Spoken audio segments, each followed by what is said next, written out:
ويوم نحشرهم جميعا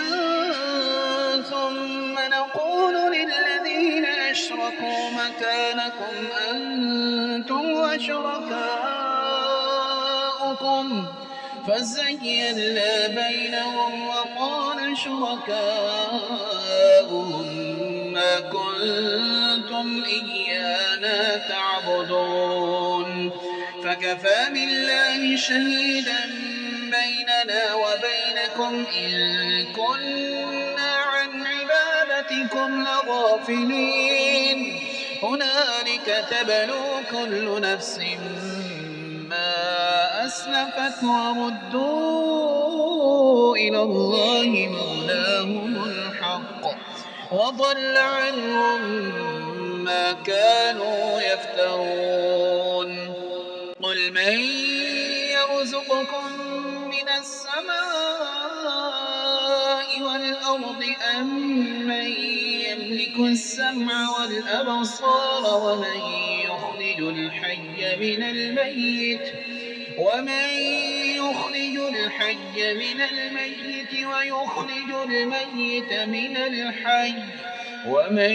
يدبر الأمر فسيقولون الله فقل أفلا تتقون فذلكم الله ربكم الحق فماذا بعد الحق إلا الضلال فأنى تصرفون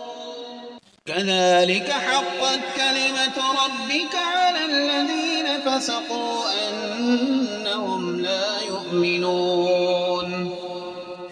قل هل من شركائكم من يبدأ الخلق ثم يعيده قل الله يبدأ الخلق ثم يعيده فأنى تؤفكون قل هل من شركائكم من يهدي إلى الحق قل الله يهدي للحق أفمن يهدي إلى الحق أحق أن يتبع أم من لا يهدي إلا أن يهدى فما لكم كيف تحكمون وما يتبع أكثرهم إلا ظنا إن الظن لا يغني من الحق شيئا إن الله عليم